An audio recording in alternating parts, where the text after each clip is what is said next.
देवादिदेवतिशयकारी चिंतामणि पार्श्वनाथ भगवान, संत श्रोमणी आचार्य भगवान गुरुदेव श्री विद्यासागर जी महाराज की, पूज्य आचार्य श्री समय सागर जी महाराज की, परम पूज्य निर्यापक श्री ऋषि वीर सागर जी महाराज के, समस्त मुनियारिका संघ के। ओम। जीवन में जब हम किसी का आलम्बन लेते हैं तो नियम से विकास हमारा होता ही है। अपने आप को बदलने के लिए, अपने आप को ऊपर उठाने के लिए ही हम किसी को तलाशते हैं जो हमारे लिए एक आदर्श का रूप होता है।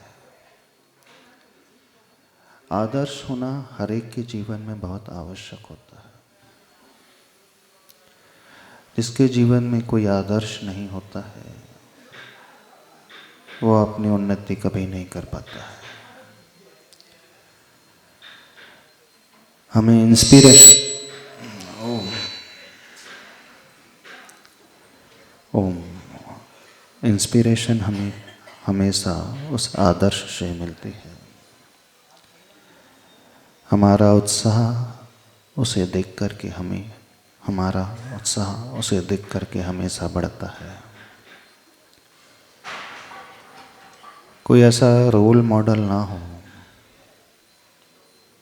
जो व्यक्ति के जीवन का ढंग एक ढर्रे में ही चलते चला जाता है। रोल मॉडल यदि लाइव हो, जीवंत हो, तो फिर कहना ही क्या। लेकिन हमेशा हमें जीवंत रोल मॉडल नहीं मिल पाते हैं। जब जीवंत रोल मॉडल नहीं मिल पाते हैं तो किसी ऐसी जगह जहां वो उपस्थित नहीं है उसमें उस रोल मॉडल की कल्पना करना थोड़ा डिफिकल्ट हो जाता है, कठिनाई भरा हो जाता है। विजुअलाइजेशन करना आसान नहीं होता है। देखना जो हम चाहते हैं थोड़ा सा उसमें रिस्क होती है। एक यही कारण है कि प्रभु के पास आकर के भी हम अपने जीवन को उन्नत नहीं बना पाते हैं। वर्तमान में हमारे पास जीवंत प्रभु नहीं है, जीवंत आदर्श नहीं है। स्थापना निक्षेप के प्रभु के पास आना पड़ता है, उस प्रतिमा के सम्मुख आना पड़ता है, प्रतिमा के दर्शन करना पड़ता है। लेकिन अंतर कुछ देखने को मिलता नहीं है। ये इसलिए होता है क्योंकि प्राय लोग सिर्फ उस अचेतन प्रतिमा को देख करके ही चले जाते हैं। उसमें जो जीवंतपना नजर ही नहीं आ पाता है। जब वो जड़ को देखता है, जड़ से जुड़ता है तो जड़ जैसा ही होने लगता है। हर एक की इच्छा जड़ को जोड़ने की होती है। आपकी हमेशा से प्लानिंग बहुत सारे जड़ को जोड़ने की रही, अचेतन को ही जोड़ने की रही।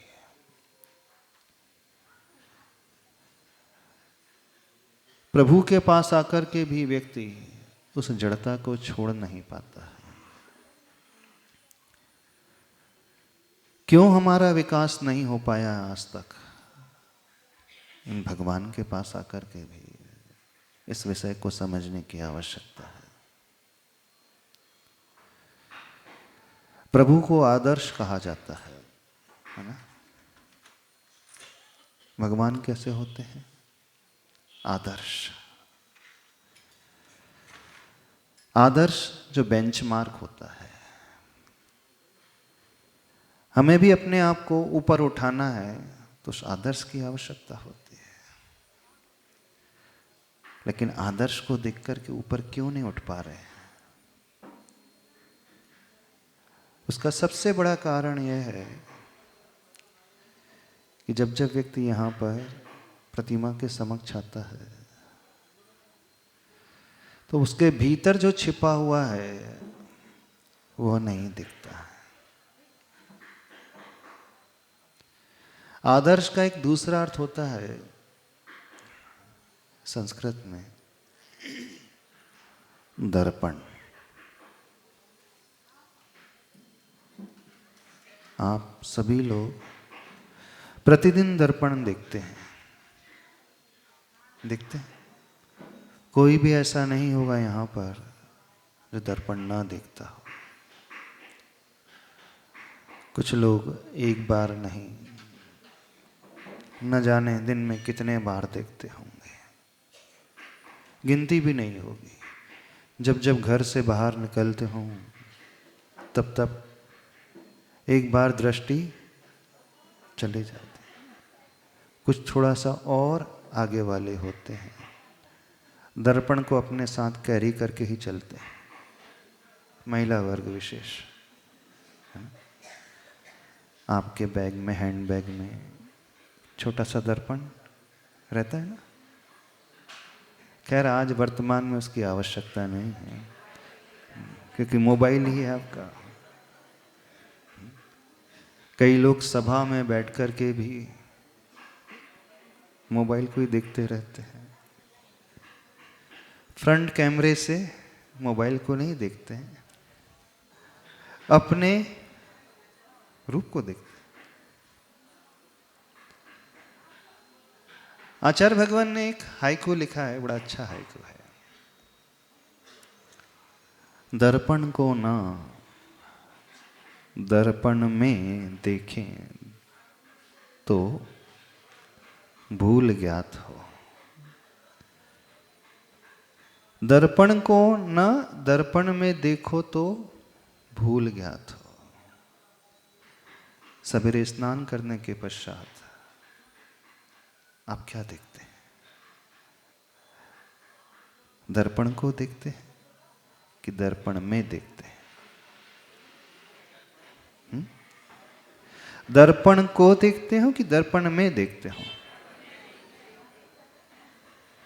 दर्पण छोटा हो अथवा दर्पण बड़ा हो, दर्पण गोल हो, रेक्टेंगल शेप हो, स्क्वायर शेप हो, हेक्सागोन हो, ऑक्टागोन हो,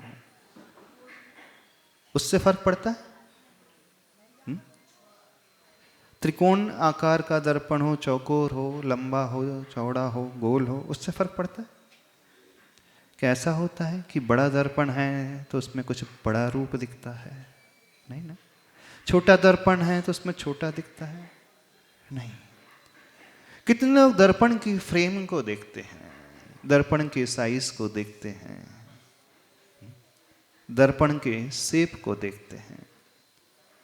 ऐसा होता है कि वो सिल्वर फ्रेम हो तो दर्पण में दिखने का एक भाव ज़्यादा अच्छा होता है।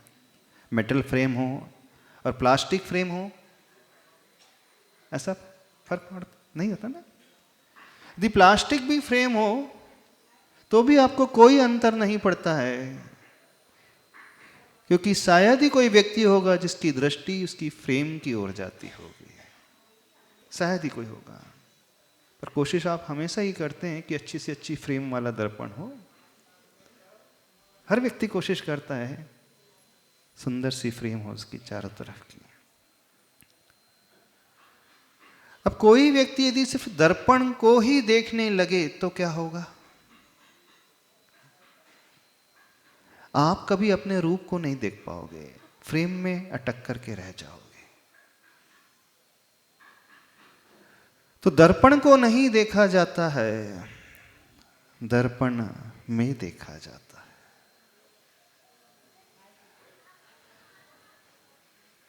यदि आप का रिफ्लेक्शन दिखा रहा है, कुछ काली में की लगी है, दर्पण रिफ्लेक्ट करके दिखा रहा है, कुछ काली माँ सी लगी है, तो आप क्या करोगे? कपड़ा लोगे, दर्पण को साफ करने लगो? दर्पण को साफ नहीं करोगे? दिखा तो दर्पण रहा है, कुछ दाग सा लगा हुआ है, उससे कोई नहीं साफ करेगा। जिंदगी भर भूल मैं यही करता रहा, धूल चेहरे पे थी साफ आईना करता रहा, है? जिंदगी भर भूल यही करता रहा, धूल चेहरे पे थी साफ आईना करता रहा। आपने बच्चों को देखा है, जब पहली पहली बार बच्चे दर्पण के सामने जाते हैं तो दर्पण को पकड़ने की कोशिश करते हैं। क्यों पकड़ने की कोशिश करते हैं? उस बच्चे को लगता है कि कोई दूसरा बच्चा वहां पर है। मुर्गों की जब लड़ाई होती है तो एक मुर्गे के सामने दर्पण रख दिया जाता है, तो मुर्गा उसी पर चोंच मारते रहता है, बार बार प्रहार करता है। क्यों वो प्रहार करता है? उसकी धारणा कैसी रहती है? सामने कोई दूसरा मुर्गा बैठा हुआ है जो मुझसे ज्यादा बलशाली है, जैसा मैं कह रहा हूं वैसा वो कहता है, जैसी एक्शन मेरी सेम एक्शन उसकी है। तो अपनी ही एक्टिविटी को देख करके थोड़ा सा झल्लाने से लगता है, वो उसे परास्त करने की कोशिश करता है, तो ठीक नहीं है। बच्चा जब जब दर्पण के सामने जाता है तो उसके मन में एक धारणा आ जाती है कि कोई दूसरा बच्चा है। बच्चों को समझ नहीं होती है, वो आईने में पड़ने वाले प्रतिबिंब को ही दूसरा मान लेते हैं ऐसा, और उसी को साफ करने में, उसी को खिलाने में, उसी से लड़ने में लग जाते हैं। लेकिन जब कोई व्यक्ति बड़ा हो जाता है तो वो दर्पण को नहीं देखता, दर्पण में अपने आप को देखता है। प्रभु को आदर्श कहा है। जब आप मंदिर आते हो तो किसके दर्शन करते हो? बताए ना, अब थोड़ा सा बताना। प्रतिदिन आप मंदिर आते हो, किसके दर्शन करते हो? थोड़ा जोर से बोलना। भगवान के। रोज आते हैं, रोज धोती दुपट्टा पहन करके लोग लगे हैं दर्पण को घिसने में, लगे हैं मूर्ति को चमकाने में, लगे हैं प्रक्षाल करने, लगे हैं कि नहीं? किसको चमका रहे हैं? वो किसे चमका रहे हैं? जिंदगी भर भूल मैं यही करता रहा, धूल चेहरे पे थी साफ आईना करता रहा। यदि धूल चेहरे पे है तो आप साफ आईना को कभी नहीं करते, अपने आप के चेहरे को साफ करते हैं, ऐसे करते। लेकिन मंदिर में क्या होता है? कितने लोग देव दर्शन करते हैं। अभी तक लोगों ने देव दर्शन का अर्थ समझा ही नहीं। देव के दर्शन करने से कभी पर्पस सॉल्व नहीं होगा, कभी पर्पस सॉल्व नहीं होने वाला। जैसे दर्पण के दर्शन करने से कभी पर्पस सॉल्व नहीं होता है। यदि आप दर्पण को देख रहे हैं तो उसकी फ्रेम में अटक जाते हो, सिल्वर फ्रेम है, मेटल फ्रेम है, प्लास्टिक फ्रेम है, फाइबर फ्रेम है, वुडन फ्रेम है, ऐसे ही मंदिर में आकर के किस में अटक जाते हैं? किस में अटकते हैं? कितने फीट की प्रतिमा है? भगवान कितने फीट के पार्श्वनाथ है? 54 इंच। कौन से कलर के? कौन से कलर के? व्हाइट कलर के। 54 इंच व्हाइट कलर के। क्या देखा आपने? फ्रेम देखी? कितने लोगों को 10 हाथ के पार्श्वनाथ सांवले रंग के नजर आते हैं मंदिर में? नहीं नजर आते? आपको सफेद मार्बल के पार्श्वनाथ नजर आ रहे हैं 54 इंच के पार्श्वनाथ नजर आ रहे हैं। इसका अर्थ है आप फ्रेम देख रहे हैं। बिल्कुल, क्या देख रहे हो? फ्रेम देख रहे हो। हाँ, फ्रेम बड़ी गजब की है। अच्छा, भगवान का चेहरा कैसा है? मनोज्ञ है। जो शिल्पकार है उसने बड़ा अच्छा चेहरा उभार करके रखा है कि नहीं? भगवान की दृष्टि कितनी विशाल है।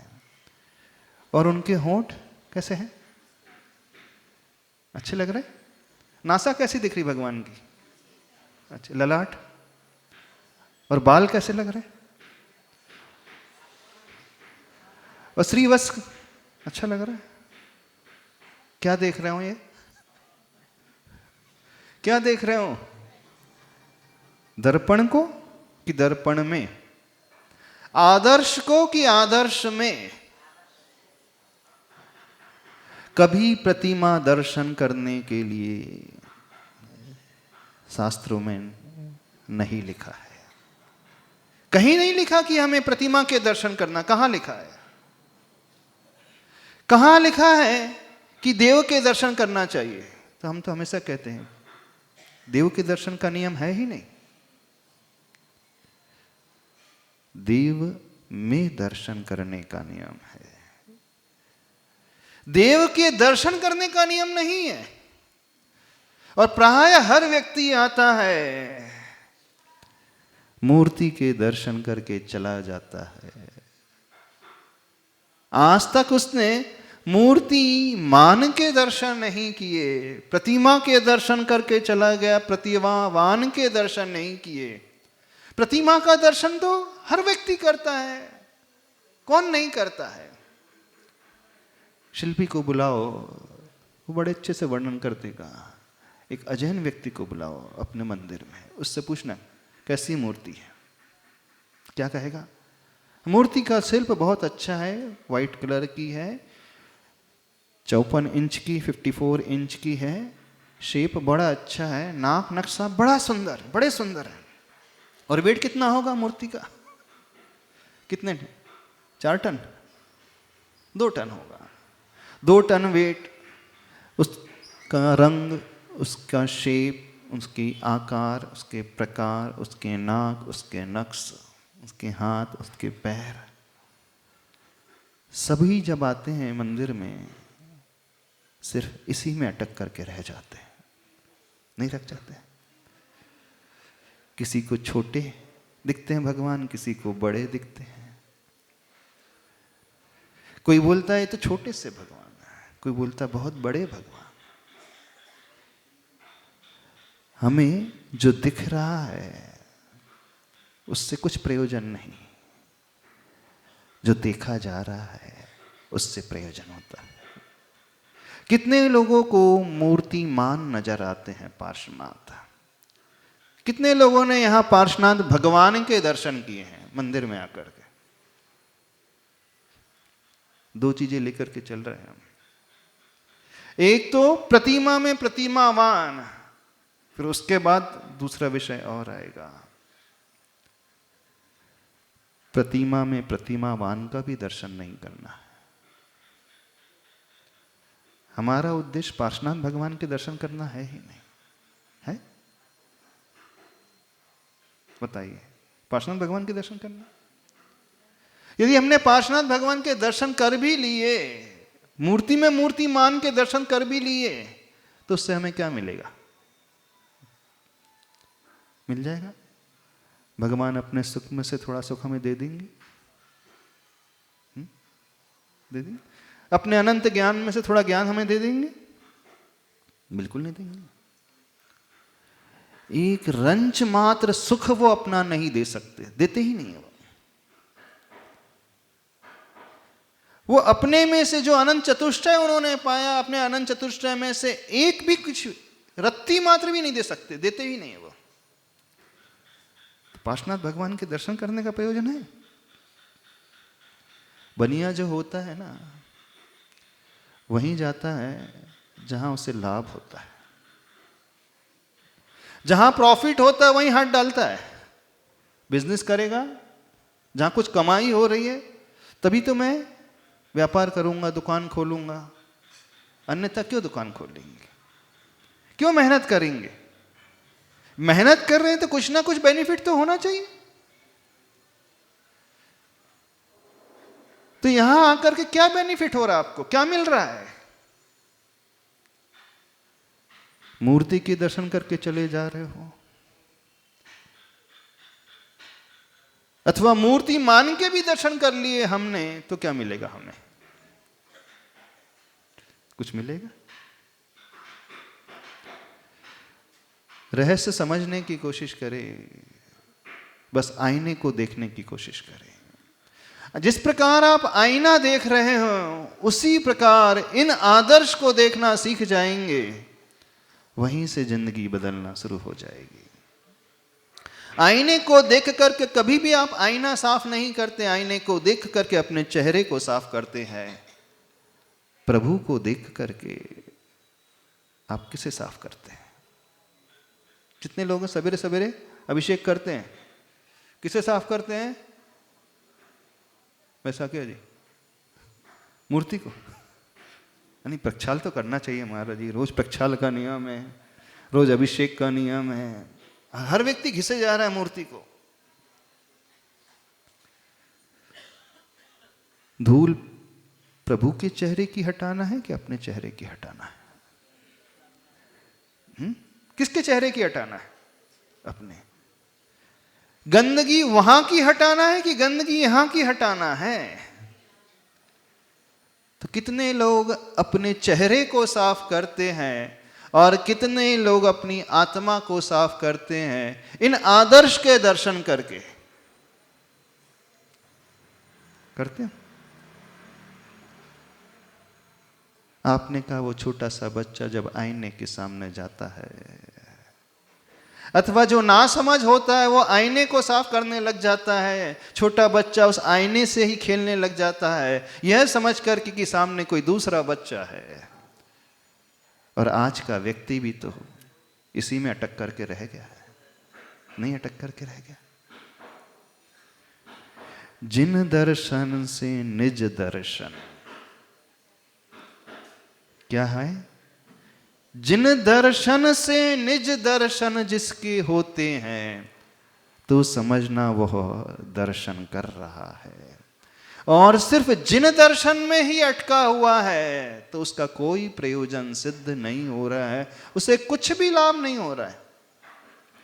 इसलिए आचार्य भगवान ने बड़ा गजब का हाइकू लिखा, दर्पण को ना दर्पण में देखें तो भूल ज्ञात हो। दर्पण में देखने की कोशिश होना चाहिए, और दर्पण हमें यह दिखाता है हमारे चेहरे में कमी कहाँ है। और हर व्यक्ति अपने चेहरे की कमी को दूर करने की कोशिश करता है, ना कि दर्पण की कमी को दूर करता है। उसे दर्पण से कुछ लेना देना नहीं।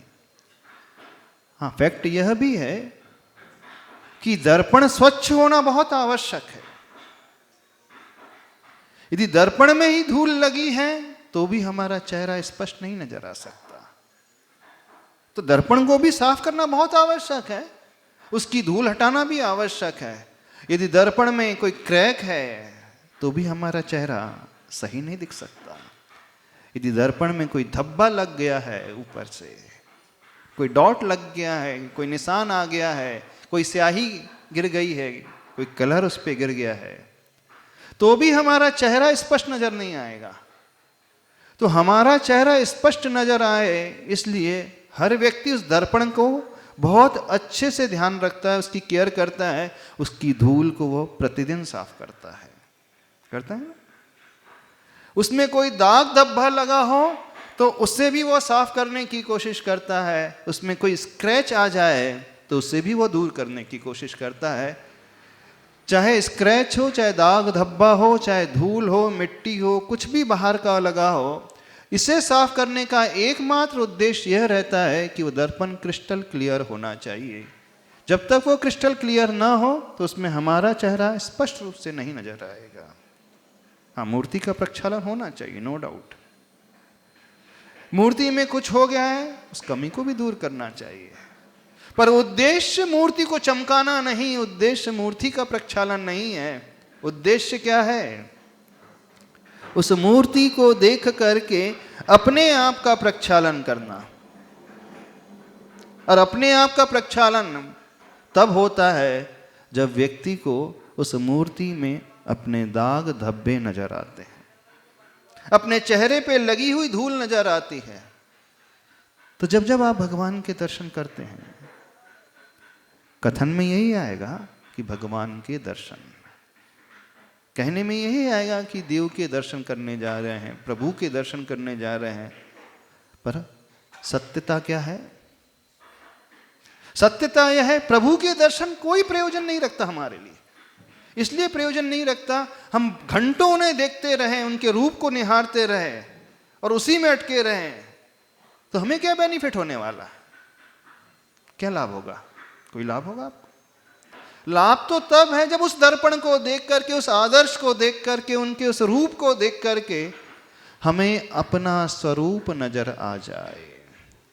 जिन दर्शन को करके हमारा निज का दर्शन होने लगे, तब तो मानना वो आदर्श का कार्य कर रहा है। नहीं है तो सिर्फ एक फॉर्मेलिटी हो रही है, एक औपचारिकता हो रही है। कौन सी औपचारिकता? आपने नियम लिया है रोज प्रभु के दर्शन करना। सबका नियम होगा ना? पर जैन शास्त्रों में, जैन आगम में कहीं नहीं लिखा प्रभु के दर्शन करना।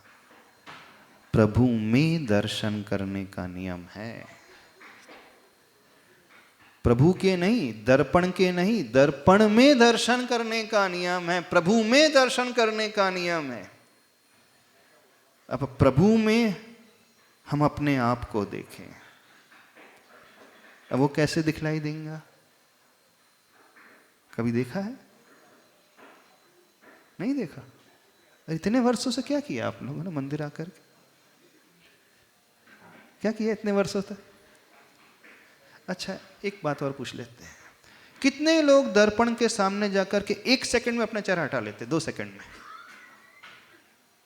कितनी देर तक दर्पण को देखते रहते हैं? 1 सेकंड तो नहीं देखते होंगे। जितनी महिला हैं, कितनी देर तक दर्पण के सामने कितनी देर तक रहते हैं आप? अरे ड्रेसिंग टेबल पे बैठ करके कितनी देर रहते हैं? ड्रेसिंग टेबल पे जब बैठते हैं कितनी देर बैठे रहते हैं? 1 मिनट नहीं। अब थ्रेडिंग करना है, मसाजिंग करना है, लाइनिंग करना है, हाँ, तो वहां भी तो दर्पण है। ठीक है, चलो आपने कहा पार्लर, तो पार्लर में कितनी देर समय देते हो? हाँ, आईब्रो सेटिंग करना है, थ्रेडिंग करना है, मसाजिंग करना है, और क्या क्या होता है? और क्या क्या होता है बताइए? और भी सुनिए। 1 सेकंड में तो नहीं होता होगा, 1 घंटा। अच्छा, ब्राइडल मेकअप हो तो और ज्यादा टाइम लगेगा, हाँ? उसमें ज्यादा समय, 4-5 घंटे तो लगातार बैठे रहते हैं। कष्ट नहीं होता? हाँ, कष्ट नहीं होता? क्यों नहीं होता कष्ट?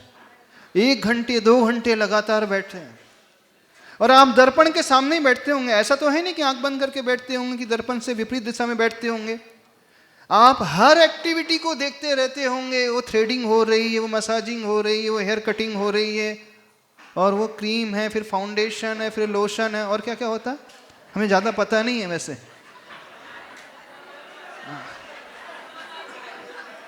हाँ, क्या होता है? कितनी देर व्यक्ति देता है? और खैर जेंट्स भी आते हैं, ऐसे नहीं महिला, यहाँ जेंट्स पार्लर भी हैं।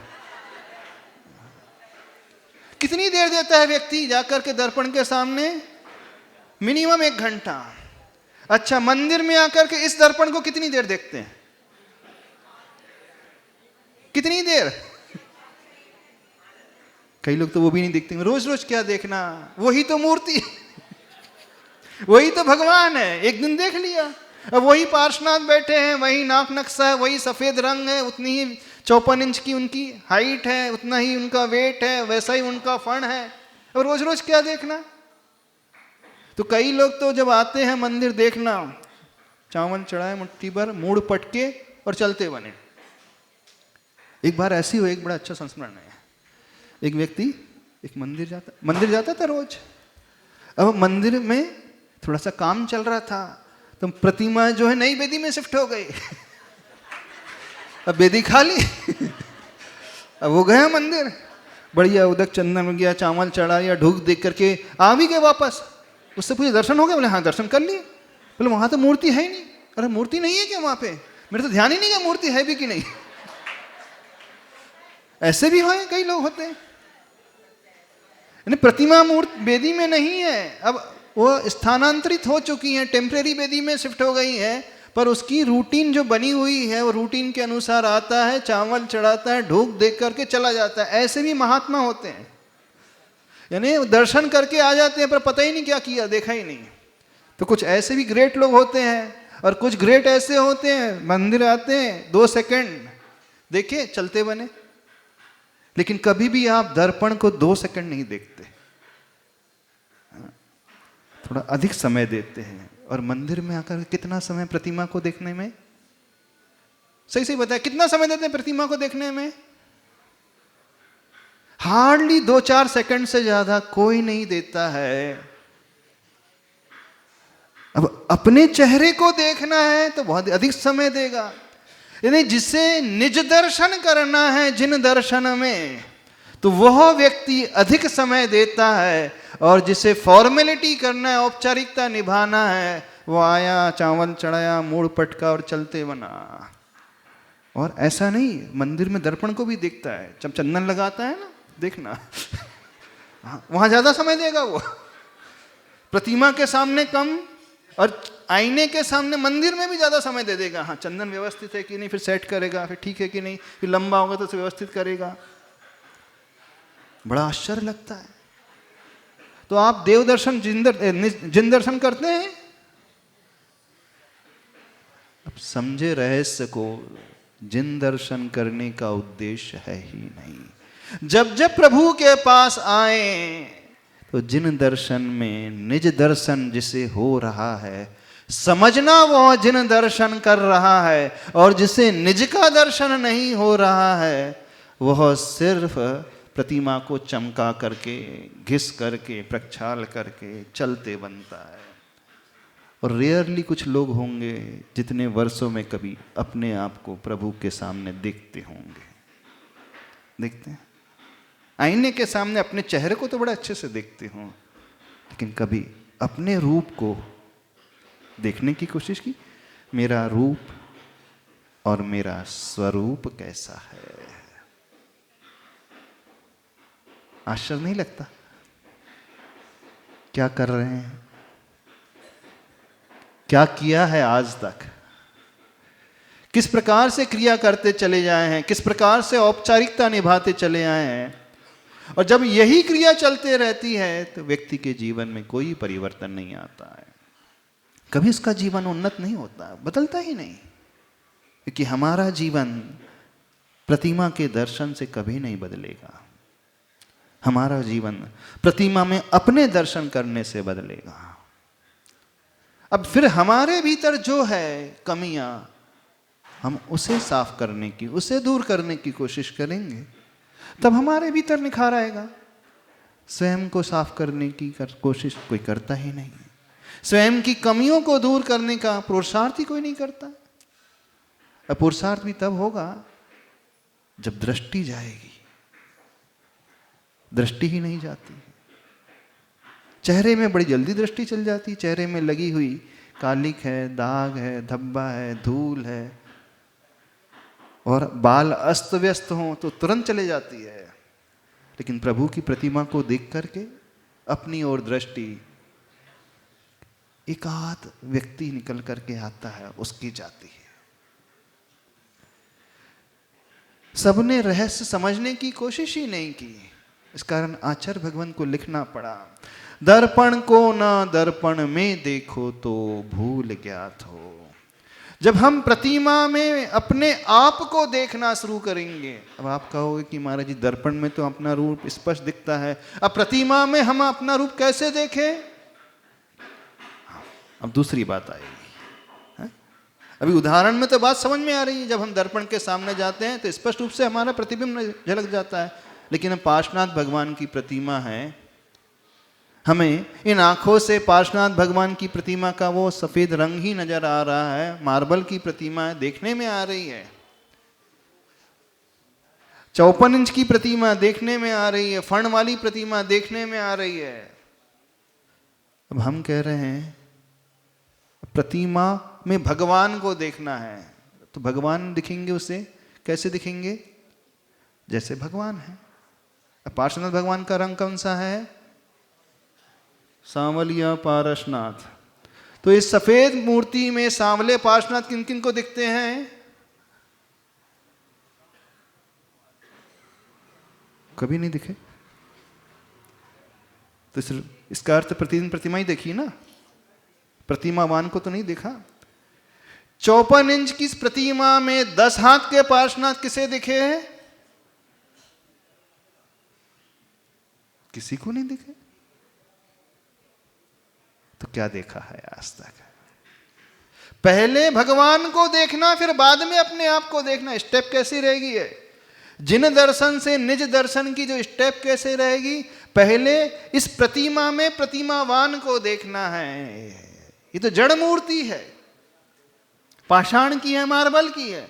ये तो हर एक को दिखती है, किसे नहीं दिखती है? जैन अजैन शिल्पी वो भी आकर के बोल देगा हाँ पार्श्वनाथ हैं। बोले क्यों? जैनों में लिखा है सर्प का चिन्ह रहता है उसमें, वो पार्श्वनाथ भगवान की प्रतिमा होती है। जिसमें फण होता है तो पार्श्वनाथ भगवान की प्रतिमा होती है। एक अजैन स्कॉलर को लेकर के आ जाओ जो जैन दर्शन पढ़ता है, जैन दर्शन का जिसे ज्ञान है, वो अच्छे से डिस्क्राइब कर देगा हाँ पार्श्वनाथ भगवान हैं, ऐसे हैं वैसे हैं। प्रतिमा का साइज बता देगा, उसके नाक नक्श समझा देगा, मेजरमेंट करेगा, कान का साइज ऐसा है, इसकी लेंथ कितनी है, नाक का है, होंठ है इतने हैं, 9 ताल की प्रतिमा है, 8 ताल की प्रतिमा है, वो सब बता देगा। एक शिल्पी है, सब कुछ बता देगा। यहाँ से उसकी दूरी लंबाई इतनी है, यहाँ से ऐसी लंबाई, ऐसी लंबाई, सिर की लंबाई, सब एक अनुपात में है। ये तो क्या हुआ? ये तो बाहर का शिल्प हुआ। और क्या हुआ? ये बाहर की सुंदरता है। और क्या हुआ? बाहर के नक्श को देखा। और क्या देखा हमने? बाहर के रंग को देखा। हमने ये देख लिया वेट है, हाँ। और कुछ लोग और भी देखते हैं। फिर क्या देखते हैं? प्रशस्ति।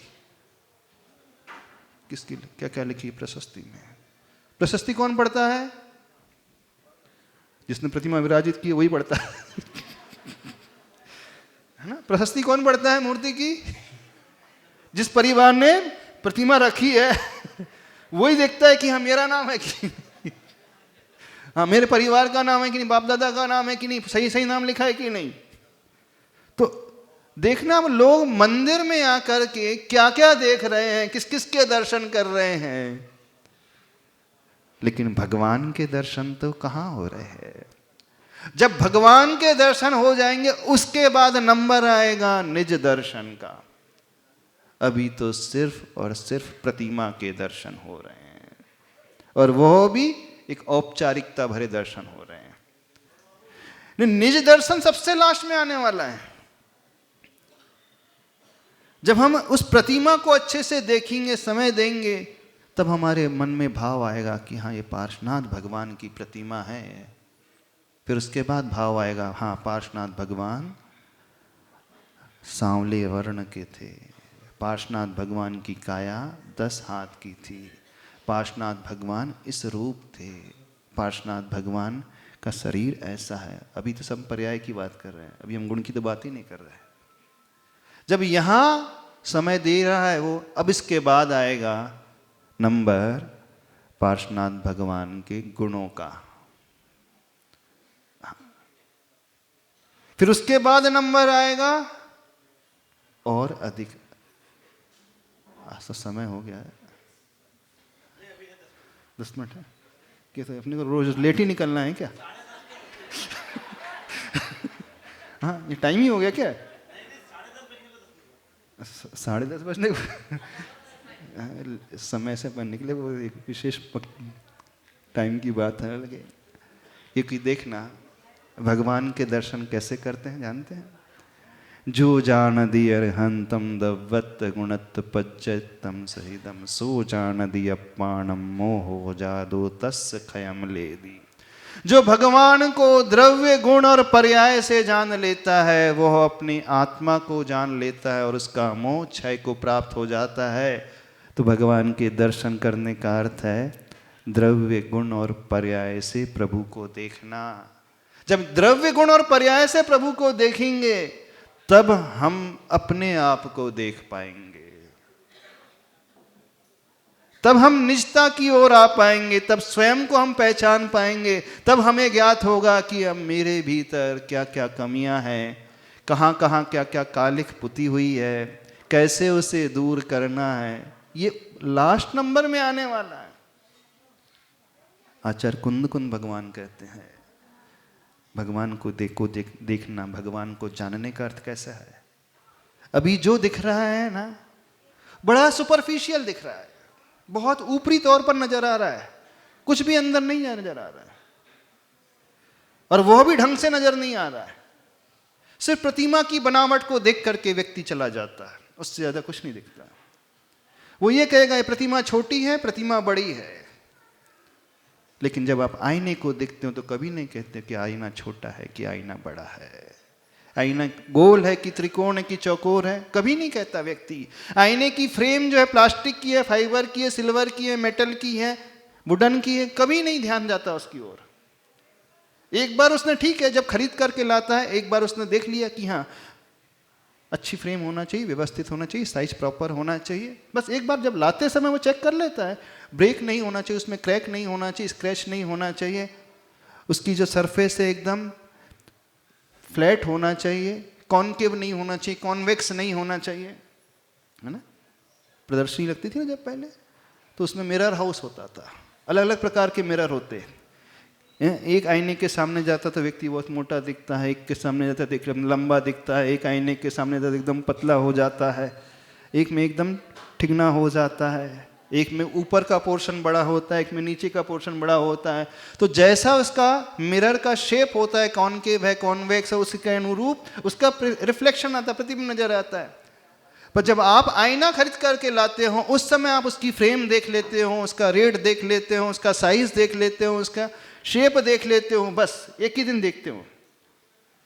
लेकिन जब प्रतिदिन आप दर्पण के समक्ष जाते हो, शायद ही कोई व्यक्ति होगा उसका ध्यान उस फ्रेम की ओर जाता है, उसके शेप की ओर जाता है, बस सीधा उसका ध्यान जाता है अपने प्रतिबिंब की ओर, दर्पण को भी नहीं देखता। फिर वो दर्पण में अपने आप को देखने लगता है। लेकिन जब वो मंदिर आता है तो इन आदर्श को वो हमेशा सिर्फ फ्रेम ही देख करके चाहता है, हमेशा फ्रेम देख करके जाता है। फ्रेम का मतलब उसकी बनावट, नाक नक्श, उसकी हेल्थ, हाइट, उसका साइज, उसका वेट। बड़ा आश्चर्य लगता है। अब आप कहोगे कि महाराज जी दिखता ही वो है, आईने में तो हमें स्पष्ट दिखता है हमारा चेहरा है, पर इसमें कहाँ स्पष्ट हम अपने आप को देख पा रहे हैं। हाँ, इसमें थोड़ा सा पुरुषार्थ करने की आवश्यकता होती है, थोड़ी सी मेहनत करने की आवश्यकता होगी, थोड़ा सा चिंतन करने की आवश्यकता होगी, तब हम अपने आप को उसमें देख पाएंगे। तो ये चिंतन करना सीखो, ये पुरुषार्थ करना सीखो, ये जानना सीखो कैसे हम प्रतिमा में प्रतिमावान को देखें, फिर प्रतिमावान में अपने आप को देखें।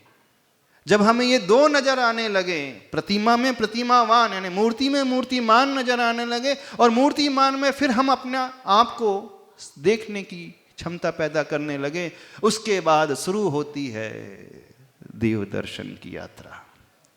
उसके बाद प्राप्त होता है वो फल, नहीं है तो सब ऊपर ऊपर औपचारिकता होकर के रह जाता है। और बड़ी विचित्रता है, बड़ा आश्चर्य है कि अधिकांश लोग इस बात को समझते ही नहीं। अधिकांश लोग इस बात को नहीं समझते। 50 वर्ष निकल गए होंगे मंदिर में आते आते, किसी ने सोचा भी नहीं होगा। कितने लोग सोचते हैं भगवान के स्वरूप के बारे में, उनके गुणों के बारे में? सोचते हो? नहीं सोचते ना। जब उनके गुणों के बारे में नहीं सोच पा रहे तो अपने गुणों के और अवगुणों के बारे में कहां सोच पाओगे? तो आज इतना ही रखते हैं। यदि कल रहे तो भगवान को गुण, पर्याय और द्रव्य से कैसे देखा जाता है, कैसे दर्शन किए जाते हैं वो बताएंगे। फिर अपने दर्शन कैसे किए जाते हैं वो बता देंगे।